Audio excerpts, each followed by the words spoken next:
Доснењето на платите во пошта и огласот за прием на 31 работник во администрацијата денес беше повод за пресконференција и на ВМРО ДПМНЕ во Штип. Неизвестност постои. Вработените се прашуваат дали воопшто ќе им биде исплатена плата, имајќи во предвид дека се шират гласини за позајмици од страна на институцијата за исплата на јануарската плата.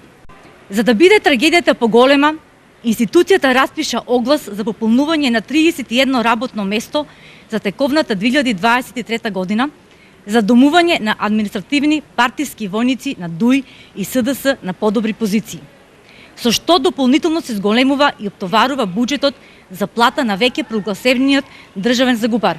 Но ова реагира од Министерството за транспорт и врски, од каде потенцираат дека случувањата во пошта и одлуките поврзани со неа не се надлежност на Министерството. Сите одлуки поврзани со систематизацијата, нови вработувања и слично ги носи управниот одбор на пошта и генералниот менаџмент, а не Министерството. Целокупната одговорност за работата на пошта исто така е на менаџментот. Стои во образложението.